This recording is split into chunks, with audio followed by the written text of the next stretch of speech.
Là, s'il vous plaît.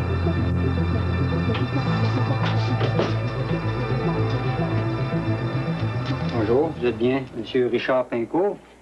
Oui, c'est bien ça. Oui. Est-ce que ce serait possible que vous me donniez vos bijoux? Non. Oui. Les chaînes. Vos boutons de manchette aussi, s'il vous plaît.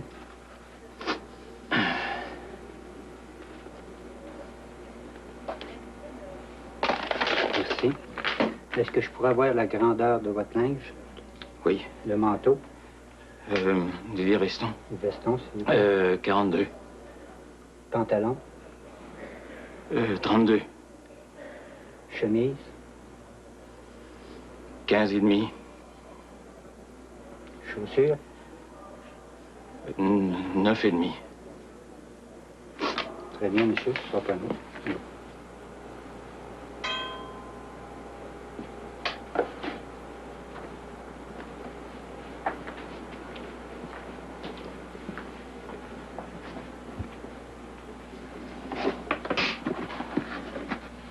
Voici votre linge, monsieur Pincourt. Si vous voulez bien me suivre pour vous habiller.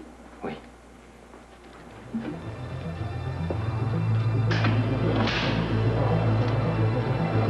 Dirigez à gauche, s'il vous plaît. Par là.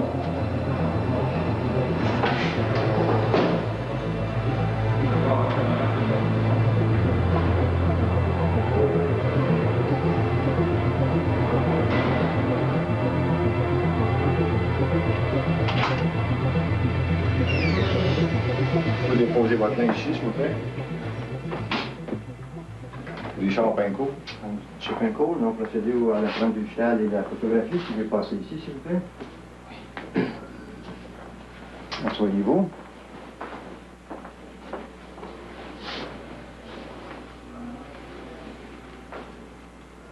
Regardez devant, ne bougez plus.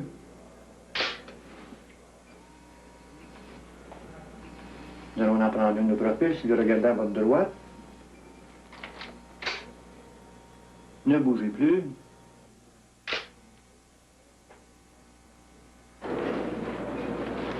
Vous avez le droit à un appel?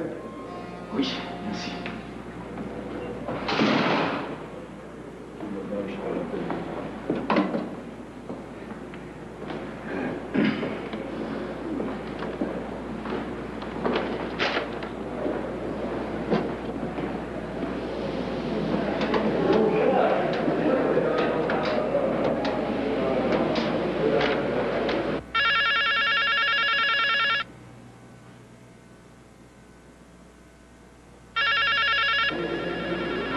Je t'en prie. Oui, allô? Frédéric, je suis content d'entendre ta voix. Écoute, il faut absolument que tu m'aides. Tu m'avais promis. Écoutez, monsieur Pincourt. Tu m'avais promis que Jean-Philippe laissait tomber les charges contre moi. Oui, mais j'ai tenu ma promesse. J'étais là quand Jean-Philippe a ordonné qu'on ferme le dossier. C'est quoi le problème? Le problème, c'est qu'ils m'ont arrêté et que je suis en prison. Quoi? Mais ça se peut pas. Jean-Philippe m'a assuré que... Jean-Philippe t'a menti. Ils m'ont arrêté sous une inculpation de sabotage dans l'affaire de la Zénith Transport. Il n'a jamais abandonné les poursuites. Mais je comprends pas, là. J'étais là, je l'ai vu. Écoute, il faut absolument que tu me sortes de là. Il faut que tu m'aides. Tu es la seule personne qui peut intervenir auprès de Jean-Philippe. Tu sais, mon repentir était sincère. Je veux absolument réparer les erreurs du passé. Mais je peux pas le faire derrière les barreaux. J'en mourrai. Non, vous mourrez pas, là. Écoutez, il doit y avoir une erreur. Je vais voir ce que je peux faire. Je l'espère. Parce que tu es la seule personne qui peut me sortir de là. Écoute, Frédéric, me laisse pas tomber. Je suis ton père, après tout. Même si j'ai pas eu l'occasion de le prouver beaucoup dernièrement. J'ai beaucoup d'affection pour toi. Écoutez, une promesse, c'est une promesse, là. Je vais parler à Jean-Philippe. Mais je peux pas vous garantir votre libération, là. C'est une décision qui lui revient, ça. Merci, Frédéric. Je pouvais pas attendre mieux que ça. Merci encore. Bon, mais je vais vous tenir au courant. En attendant, gardez le moral, là. Il doit bien avoir un moyen de vous sortir de là. Oui, merci. Bonne chance, hein? C'est terminé. Je vais vous montrer votre cellule.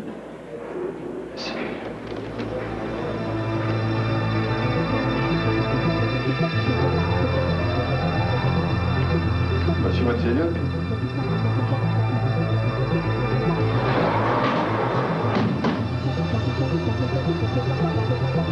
Hey, je t'ai pas revu depuis ta démission des entreprises. T'as remarqué un changement? Changement, le mot est faible, c'est une véritable métamorphose. T'as pas souri autant depuis des années. J'en déduis donc que tu regrettes pas ta décision. Excellente déduction. C'est le geste le plus intelligent de toute ma carrière. J'avais pas réalisé à quel point j'étais malheureux. C'est ma mère qui m'avait imposé la présidence, puis moi, j'avais accepté sans poser de questions. J'avais jamais réalisé à quel point j'avais pas l'étoffe d'un arriviste. Qu'est-ce que tu as l'intention de faire maintenant? Ben, je vais ouvrir mon propre cabinet et recommencer à pratiquer le droit privé. Mais avant, j'ai l'intention de me payer quelques jours de repos bien mérités. Tu réalises que ça fait 2 ans que j'ai pas pris de vacances. Puis ces vacances-là, vas-tu les prendre avec Frédéric? Parce que la dernière fois qu'on s'est parlé, mais... Ouais, je sais. Je vais leur donner sa liberté parce que j'ai tout fait avec ma jalousie. Ouais. Alors, on est reparti à zéro. Chacun notre appartement. J'ai fait la cour et je lui ai promis de ne plus être aussi possessif. Tu sais ce que l'avenir nous réserve, mais pour l'instant, on est heureux comme ça. Eh bien, tout va pour le mieux. Je pense qu'on a enfin compris, tous les deux, où sont nos priorités. Nos priorités? T'as pas une petite nouvelle à m'annoncer, toi? Pas vraiment. Je continue d'administrer le portefeuille de Stéphanie, mais disons que nos relations patron-employé ont quelque peu évolué. Tu veux dire que toi et Stéphanie, vous... Écoute, on se marie pas en juin. Je sais que tu l'as déjà aimé, que vous êtes assez de bons amis. Alors, ben, je savais pas si je devais t'en parler. Au contraire, t'as bien fait de m'en parler. C'est juste que j'arrive pas à y croire. Toi et Stéphanie... Ouais, on a tout à faire avec ça. Je vous souhaite tout le bonheur que tu mérites. Stéphanie, c'est une fille formidable. Elle fait partie de mon passé. Frédéric, c'est le présent pour moi. Alors, d'ailleurs, en parlant de Frédéric, je dois lui apprendre. Nous, on va à Trois-Rivières. Sa mère et Roxane. Alors, on se voit. Salut. Entrez. Bonjour, Julie. Oui. Excusez-moi de vous déranger. Qu'est-ce que vous faites ici? Oh, rien de grave, j'espère. Oh, non, faites-vous-en pas. Non, mais ce que j'ai à vous dire, là, c'est assez délicat. C'est pour ça que je suis venue ici. Mais je voulais vous en parler en personne, puis c'est assez urgent. Sinon, je serais jamais venue vous déranger ici. Mais vous me dérangez pas du tout. Venez vous asseoir. Qu'est-ce qui se passe? C'est au sujet de David? Oh, pas vraiment, non. C'est plutôt à propos de sa mère. Sa mère? Ben oui. La mère de David, elle m'a clairement fait comprendre qu'elle voulait pas me voir dans l'appartement. Quoi? Elle vous a dit de plus revenir à l'appartement? Pas directement. Non, mais écoutez, Gabi, soyez claire, là. Est-ce que vous a, oui ou non, mis à la porte? Mais ce qui est arrivé, hier, j'ai préparé le souper de David, puis sa mère est rentrée de magasiner un peu éméchée. David, là, il était furieux, puis il a argumenté quelques minutes. Moi, je voulais détendre l'atmosphère, ça fait que je leur ai demandé qu'on se mette à table, surtout que je le savais que David avait hâte de le manger, son pâté chinois. Mais là, c'est là que sa mère m'a clairement fait comprendre que ce serait plus normal si elle préparait elle-même les repas de son fils. Bref, elle me laissait sous-entendre qu'elle n'avait pas besoin de moi. Oh, je vous dis, Julie, j'étais assez mal à l'aise. Oui. Puis David aussi, d'ailleurs, il a bien vu que sa mère n'était pas dans son état normal. Et vous dites qu'elle est rentrée éméchée puis qu'elle est allée magasiner. Je pense qu'elle nous a menti. Ben, David, lui, est sûr de ça. Il l'a questionné, puis d'après ses réponses, on pouvait rapidement déduire qu'elle inventait à mesure. Elle a décidé qu'elle pouvait se passer de vos services. Non, mais quel culot! Oh non, là, il faut pas la blâmer, Julie. Moi, comme je disais à Denis, la pauvre femme est bien nerveuse. C'est dur pour elle. Mais ça justifie pas son geste, Gabi. Si elle a des problèmes, si elle a des plaintes à formuler, il faut qu'elle s'adresse à moi. C'est moi qui vous ai engagé, pas elle. Seigneur, moi qui pensais que je la soulagerais en y évitant les tâches ménagères. C'est sûr qu'elle a besoin d'aide. Mais là, elle aurait besoin de voir, je sais pas, là, quelqu'un, vous savez, comme une thérapie. Mais là, je dis ça comme ça, c'est pas de mes affaires. Non, non. Vous avez parfaitement raison, Gaby. Elle a besoin d'avoir une cure dans une maison de santé. J'ai d'ailleurs envoyé de la documentation à David à ce sujet-là. Il devait me rappeler. J'en déduis qu'elle a refusé. Ça a continué à boire comme ça. Ouais, j'ai bien peur que oui. Bon, ben là, moi, je vous retiendrai pas plus longtemps. J'ai du travail qui m'attend au domaine. Je vous remercie beaucoup, Gaby, d'être venue me faire part de la situation. Pour l'instant, retournez pas à l'appartement, OK? Attendez de mes nouvelles. Je vous appelle dès que j'ai parlé à David. D'accord. Bonne journée, Julie. Bonne journée, ma Gaby.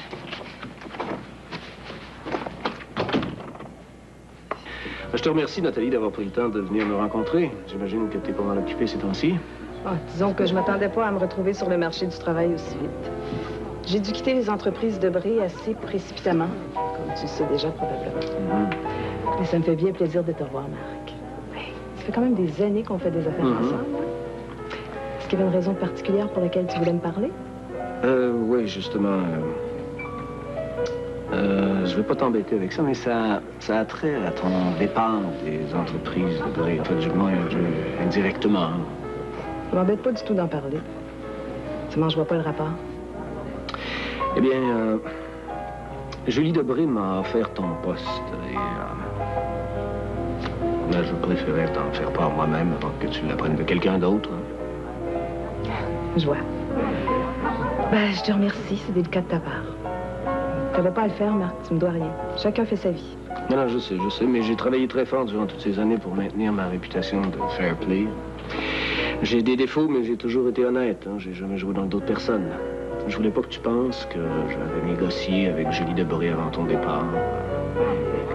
Et c'est elle qui m'a approché, non le contraire. Alors, je tenais juste à te le dire. Je te reconnais bien là, Marc. Toujours le gars correct. T'as pas à t'inquiéter, de ce côté-là, ta réputation est intacte. Jamais j'ai pensé que t'aurais comploté contre moi. Non, je suis très lucide et je sais très bien qui blâmer et avec qui j'ai des comptes à régler. Si je comprends bien, ton départ ne s'est pas fait en douceur. Tu sembles vindicative. Tu te trompes pas. Mais j'aime autant éviter ce sujet pour l'instant, là. Je t'en reparlerai peut-être quand le moment sera venu. Mais dis-moi, est-ce que ça veut dire que tu as décidé d'accepter la proposition de Julie? Non, pas encore. J'hésite, là. D'un côté, c'est un merveilleux défi avec tout ce que ça comporte d'avancement, puis... Et d'un autre côté? Ben, d'un autre côté, il y a le fait que Julie est une très jeune présidente, pas beaucoup d'expérience, et... Mais écoute, si je te demandais ce que tu en penses, tu sais que je respecte ton opinion. Marc, t'es un gentleman. Je sais très bien que ce que j'en pense t'importe très peu. Tu me demandes ça pour me faire plaisir. D'ailleurs, je soupçonne que ton idée est déjà faite. Ah non, je t'assure que j'aimerais connaître ton point de vue. Je te le donnerai pas. Il serait sûrement biaisé. Mais je peux me permettre un conseil amical. Méfie-toi. J'ai jamais connu personne qui a côtoyé la famille Debré sans en payer le prix d'une façon ou d'une autre.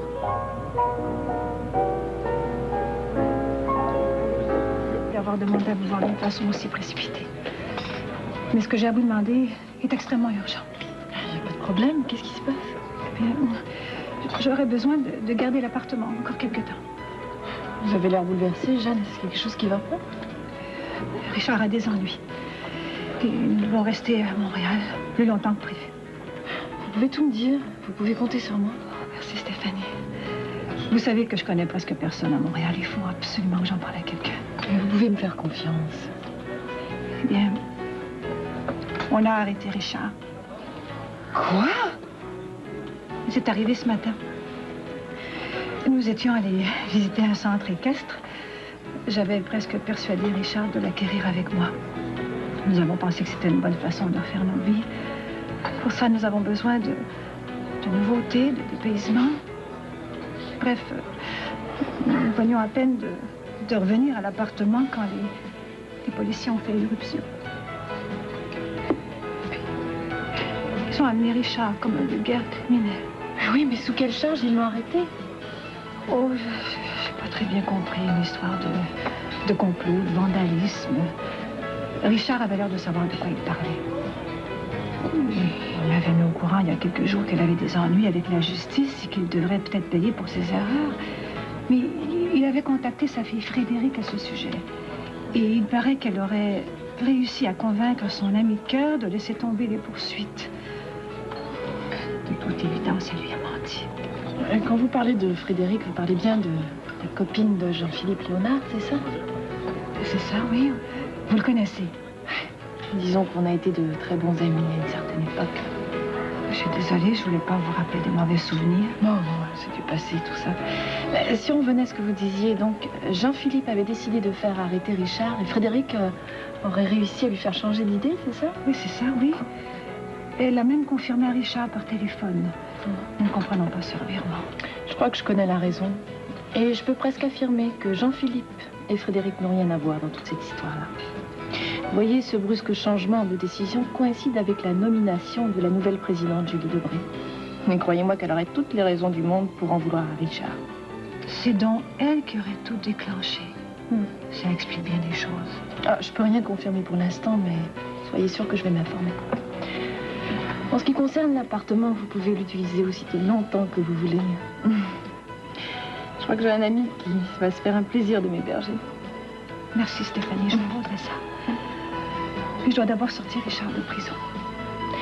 Si vous avez besoin d'argent, je peux peut-être vous en avancer un peu. Merci de votre générosité, mais je vais me débrouiller. J'ai quelques possessions, donc je peux me départir assez rapidement. Bon, comme vous voudrez. Alors, vous allez m'excuser parce que je dois quitter, malheureusement. Tenez-moi au courant, Jeanne. Et de mon côté, je vais essayer d'en savoir un petit peu plus loin. Merci, Stéphanie. Je vous donne des nouvelles sans faute. Au revoir et bonne chance.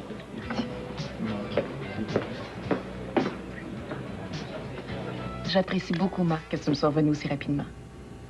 Alors, as-tu réfléchi à ma proposition? Plutôt, oui. Je dirais même que j'ai perdu quelques heures de sommeil. Oui, alors, comme je te le soulignais lors de notre dernière rencontre, je m'attendais pas du tout à une telle offre, hein. Je me demande encore pourquoi tu as pensé à moi. Non pas que je ne sois pas touché par ton geste, là. Mais c'est tout à fait normal, Marc.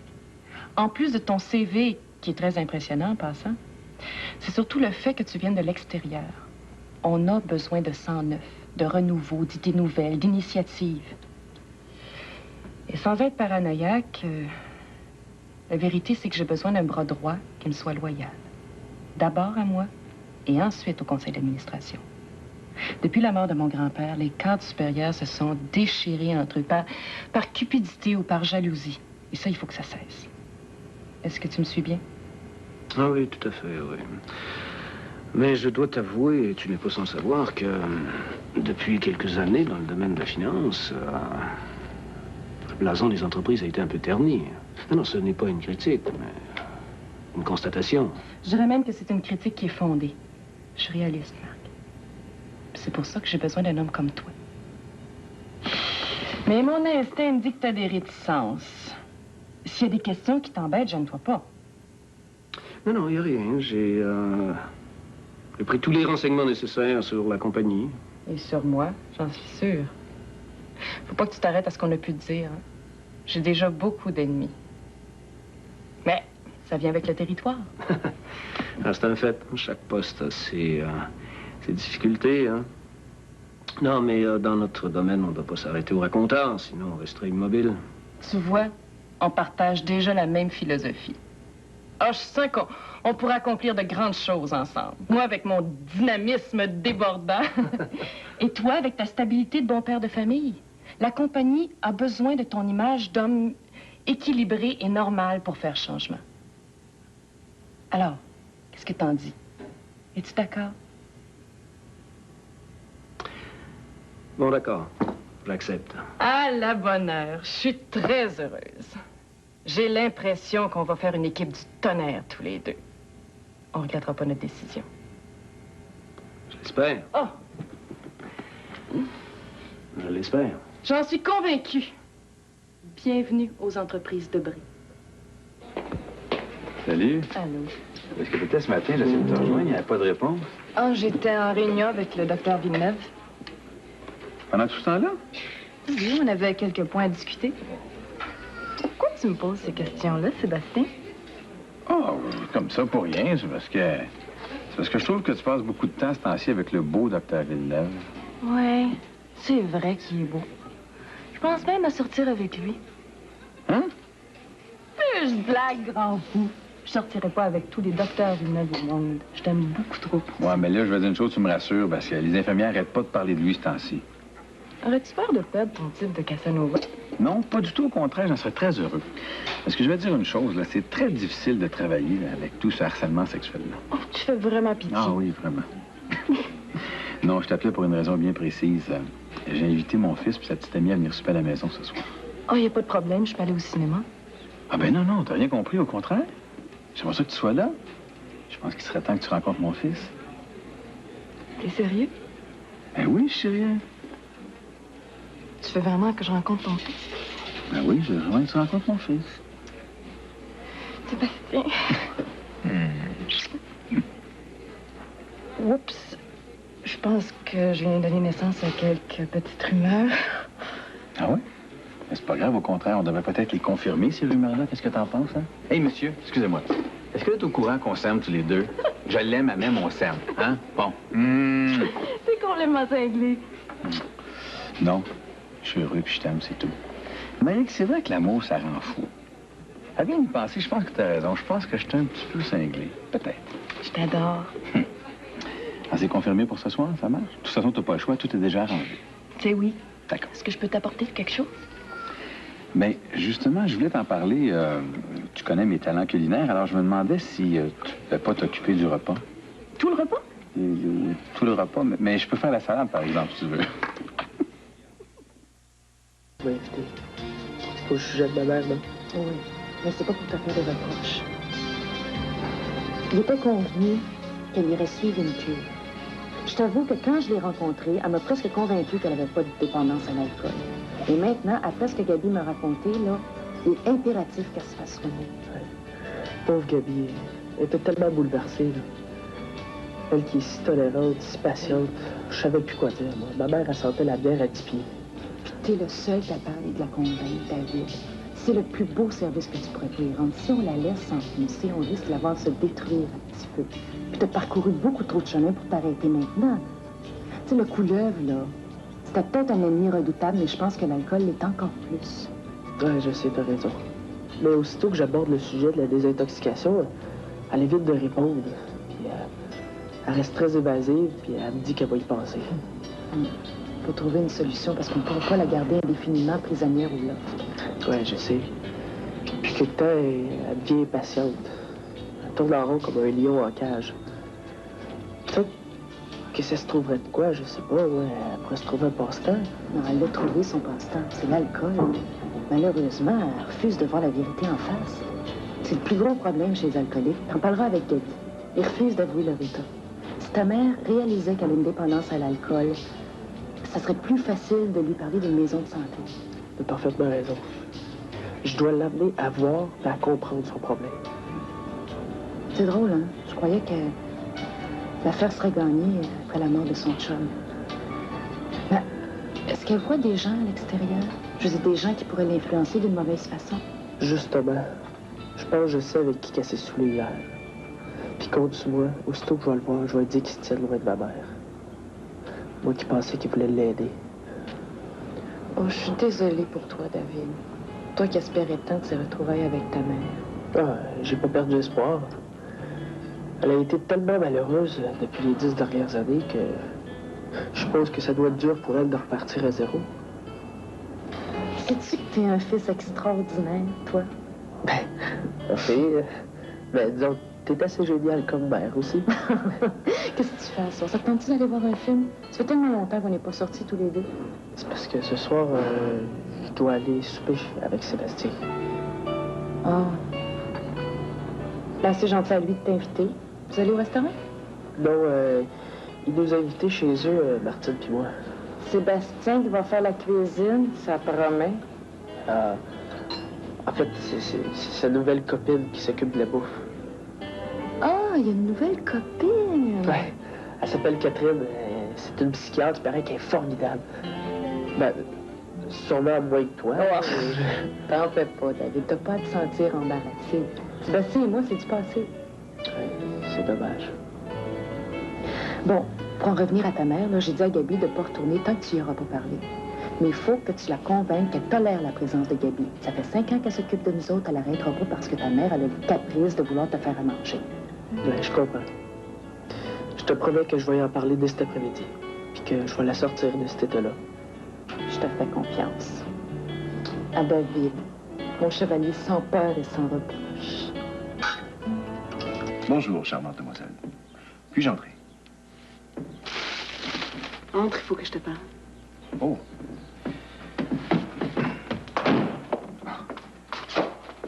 Quel accueil chaleureux. Qu'est-ce qui t'arrive? Il m'arrive que je sors avec un hypocrite, c'est ça qui m'arrive. C'est de moi que tu parles, là? Oui. Je te faisais confiance, Jean-Philippe, puis tu m'as menti. Je t'ai menti? Moi? À quel sujet, mon Dieu? Tu m'as bien dit que tu ferais détruire le dossier qui incriminait Richard Pincourt. Oui, et c'est ce que j'ai fait. D'ailleurs, tu étais présente le jour où j'ai ordonné d'arrêter les procédures. Oui, et ta mise en scène était tellement parfaite que tu m'as eu sur toute la ligne. Je t'ai expliqué à la fin. Arrête de parler en parabole, je comprends absolument rien de ce que tu me racontes. Richard Pincourt est en prison, Jean-Philippe. Est-ce que t'es content, là? C'est ce que tu voulais, non? Quoi? Oui. Il doit y avoir une erreur. Il a sûrement été incarcéré sous d'autres charges. On l'a arrêté pour l'affaire de la Zénith. Il m'a appelé du pénitencier tout à l'heure, il était complètement désemparé. Il me faisait confiance, Jean-Philippe, et je l'ai trahi par ta faute. Frédéric, j'ai rien à voir là-dedans. J'ai donné l'ordre qu'on arrête les poursuites comme tu me l'as demandé. Je comprends rien. T'as vraiment rien à voir là-dedans. Tu crois vraiment que je t'aurais menti? C'est bien mal à connaître, ça. Je respecte ma parole donnée, moi. Moins que quelqu'un ait ignoré mes ordres. Non, j'ai une bonne idée de qui ça va être. Je peux prendre ton téléphone? J'ai encore quelques amis aux entreprises. Je vais voir le carnet. Hello. Simon Coulombe, s'il vous plaît. Merci. Simon. Oui, Jean-Philippe à l'appareil. Oui, ça va, merci. Écoute, Simon, j'aurais un petit renseignement à te demander.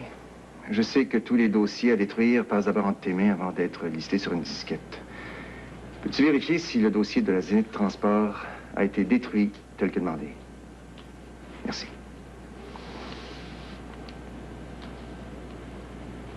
T'as rien sous ce nom-là? C'est sous Richard Pincourt? Non plus. Non, ça va. C'est tout ce que je veux savoir. Merci. Au revoir. J'aurais dû m'en douter.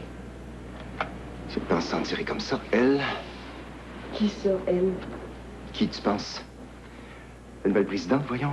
Ma très chère sœur. Où tu t'en vas? Les entreprises.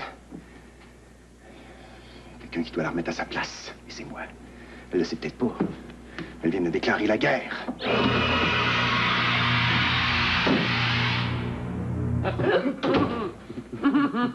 J'espère que je vous dérange pas. David, où c'est que t'étais passé? J'étais avec Julie. Gabi, elle a tout raconté. Gabi? Ça bonne, je t'en ai parlé. J'ai seulement dit que j'étais capable de prendre soin de mon fils tout seul. C'est normal, ça, non?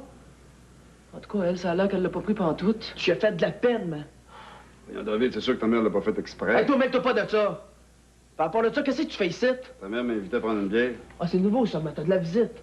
Je te rappelle que t'es une invitée ici. Julien nous a offert son hospitalité pour t'aider à te rétablir. Oui, mais David, je vais venir folle si je reste ici tout le temps tout seul. Je fais rien de mes grandes journées. Bruno est seulement venu me remonter le moral, c'est tout. T'as remonté le moral. C'est une belle excuse pour prendre un coup. Hey, fais attention comment tu parles à ta mère. Pis toi, là, je pensais que tu voulais l'aider.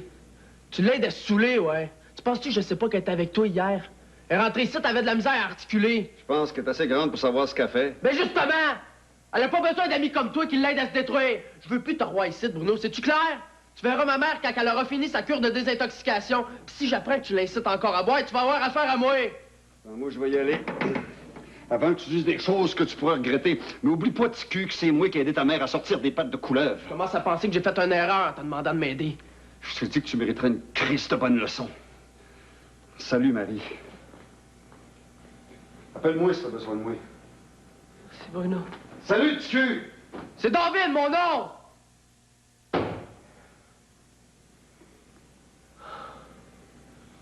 Je m'excuse, David.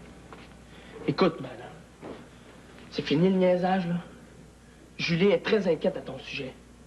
Elle m'a fait confiance quand je lui ai dit que tu voulais te désintoxiquer puis te reprendre en main. Mais là, j'ai l'impression de la trahir. Ça fait une couple de jours qu'on est ici, puis il n'y a eu aucun changement. Il faut que tu te prennes en main. T'as-tu lu les brochures que je t'ai données? J'ai pas eu le temps, David. Mais arrête-moi ça, t'as juste ça du temps. Je suis pas prête, David, je suis pas prête. C'est là que tu te trompes. Si tu rentres pas d'ici quelques jours en thérapie, tu vas craquer pour de bon. Puis là, personne ne pourra plus rien pour toi. J'ai l'impression que tout le monde attend quelque chose de moi. Je suis fatiguée. Mais justement, quand tu vas être en maison de santé, tu vas pouvoir te reposer en paix, sans l'influence de personne. Puis, il va falloir que tu mettes une croix sur ton passé. Il faut que tu arrêtes de te tenir avec ta gang de bombes. C'est pas ces gars-là qui vont t'aider à t'en sortir, crois-moi. Il est correct, Bruno, David. T'es trop rough avec lui. Mais Bruno, il est dans la même situation que toi. Comment tu veux qu'il t'aide à t'en sortir? Non, Sébastien m'a expliqué que les alcooliques s'entraînent mutuellement à prendre un verre pour pas être seuls. Je suis pas un alcoolique, David. Je suis capable d'arrêter quand je veux. Prouve-moi-les. Hein? Choisis au moins une maison de désintoxication. Ça va être un grand pas de fête. Je te le promets, OK. Bon, ben là, moi, faut que j'y aille, hein? Faut que je chope chez Sébastien avec Martine. Je peux-tu te faire confiance? Tu vas être ici toute la soirée tout seul. Jure-moi que tu iras pas rejoindre Bruno. Eh non, inquiète-toi pas. Je vais rester ici tranquille, me regarder un bon film, me prendre un bon café. Correct demain? C'est correct, merci. Si t'as besoin de quoi que ce soit, tu vas pouvoir me rejoindre à ce numéro-là, OK? Bonne soirée, mon grand. Ben, sois sage, là. Ah oui.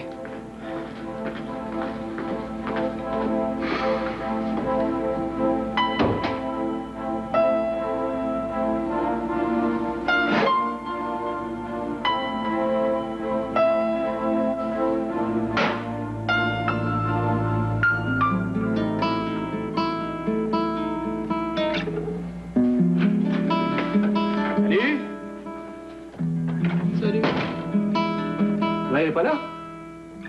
Non, elle est partie magasiner avec Caroline. Ah bon, est-ce qu'elle a dit à quelle heure elle rentrait?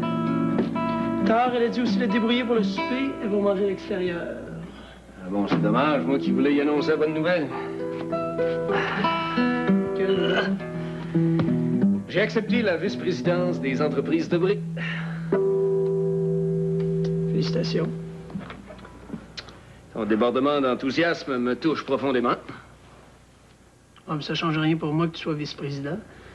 On va juste te voir moins souvent. T'as l'air de faire ton affaire, hein? Mais pour être franc, oui.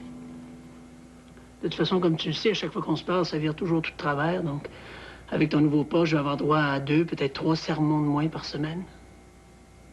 Malgré mes sermons, regarde de quoi t'as l'air. Heureusement que j'ai insisté pour un peu de discipline, parce que tu coucherais sûrement dans un parc à l'heure qu'il est. Je serais sûrement plus heureux qu'habillé comme un pingouin à travailler de 9 à 5 dans une banque. Ah ben là, qu'est-ce que tu veux? On n'est pas fait pareil, ça fait assez de fois qu'on se le dit. Mais est-ce que j'ai si mal réussi que ça? Hein? Regarde, j'ai une belle maison, j'ai une femme formidable, j'ai 2 beaux enfants, j'ai une voiture de l'année, puis là, je viens de décrocher le boulot du siècle. Tu trouves ça minable, toi? C'est grâce à mon boulot de pingouin, comme tu dis. C'est un toit au-dessus de la tête. La nourriture sur la table, puis des vêtements te mettre sur le dos. C'est même moi qui ai payé ta maudite guitare. Alors lequel de nous deux a raison, hein? Oh, mais c'est toi, papa. Voyons, c'est comme toujours. Et je te remercie pour la 158e fois de tout ce que tu m'as donné. Sans toi, je serais dans la rue. T'es content? Oh, toi, hein? Pourquoi tu cherches tout le temps à me provoquer? Rien qu'un fils, c'est un cas désespéré. Mais qu'est-ce que j'ai fait au bon Dieu pour l'amour du ciel? Peu importe ce que je fasse, de toute façon, ce sera jamais à la hauteur de tes attentes. Alors, une chance que tu as Caroline, comme ça tu peux te consoler de ne pas avoir tout raté en tant que père de famille. Bon, voudrais-tu insinuer que j'ai pas été un bon père pour toi? Non. Non, c'est peut-être moi qui n'ai pas été un bon fils. C'est ce que tu sembles croire, en tout cas.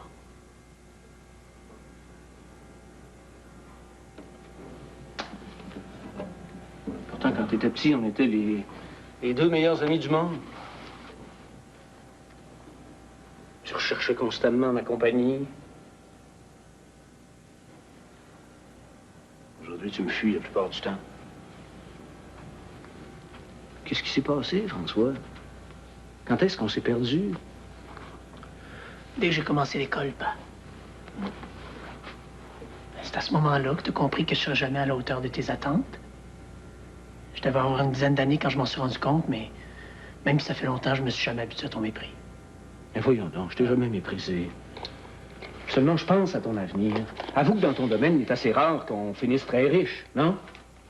Mais d'où ça vient, cette obsession-là pour l'argent? C'est peut-être nécessaire à ta vie, mais pas à la mienne. Oh. Évidemment, t'en as jamais manqué pour tout ça. J'ai été élevé dans la pauvreté, François. On était 7 enfants, puis on dormait dans un 4,5. Toi, Noël, ce que tu demandais à Noël, tu le retrouvais immanquablement sous l'arbre. Moi, Noël, je demandais au Père Noël de trouver un emploi pour mon père pour qu'on puisse manger à notre faim. Non, tu comprendras jamais la valeur de l'argent. Ceux qui affirment que l'argent ne fait pas le bonheur n'ont jamais connu la misère. Écoute, je comprends ce que tu veux dire, là. Mais si vraiment tu veux mon bien, laisse-moi étudier la musique. Hein? Il y a que là-dedans que je suis pleinement heureux. D'accord, c'est pas tous les concertistes qui font fortune, mais j'arriverai bien à me débrouiller. Ah, je l'espère sincèrement, François.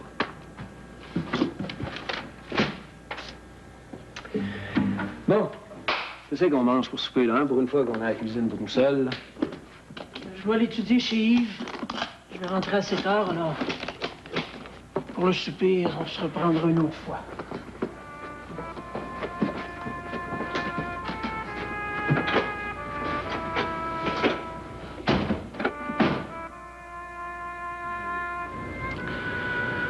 On se reprendra une autre fois. C'est pas grave, je viens tout juste d'arriver. T'as bien l'air essoufflé, t'avais si hâte que ça de me voir? J'avais surtout hâte de t'apprendre une sacrée nouvelle. Ah oui? Tu sais, je viens tout juste de quitter Jeanne Vallière, celle qui habite dans mon appartement avec Richard Pincourt. OK. Ben, elle m'a demandé si elle pouvait encore utiliser mon appartement pour un certain temps. Alors, j'ai accepté. Alors, je me demandais si t'avais pas une chambre à me louer. Ah, temporairement, bien sûr. Évidemment, ça me fait extrêmement plaisir de t'héberger aussi longtemps que tu voudras. Moi, je me doutais que ça te poserait pas de problème. C'est ça ta nouvelle, c'est assez agréable. Non, attends, il y a mieux. Tu devineras jamais pourquoi Jeanne veut encore rester dans les environs. Non, mais j'avoue que tu commences à m'intriguer. Richard Pincourt s'est fait arrêter ce matin pour fraude et vandalisme.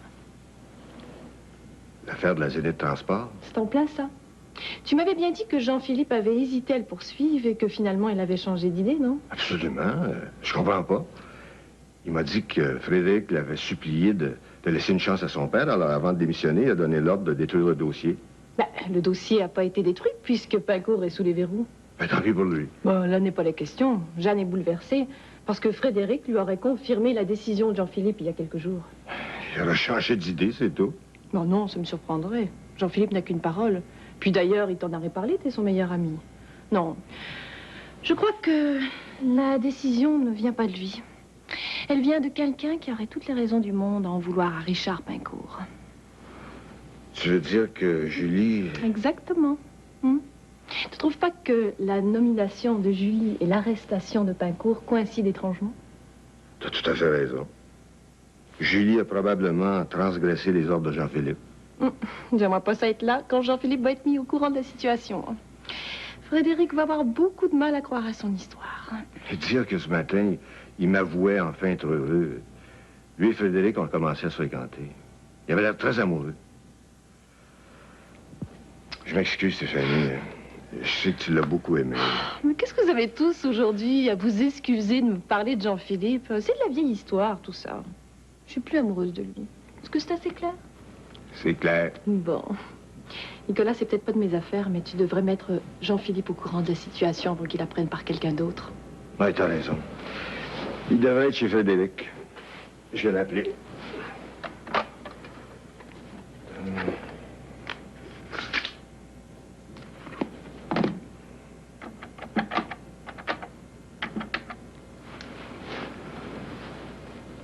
Allô, Frédéric? C'est Nicolas. Oui, ça va bien, merci. Dis-moi, est-ce que Jean-Philippe serait chez toi par hasard? Il est parti très en colère? Non. C'est pas de ta faute, Frédéric, tu peux pas savoir. OK. À plus tard. Ah ben, tôt ou tard, il est au courant. Puis au moment où on se parle, il doit déjà être dans le bureau de Julie.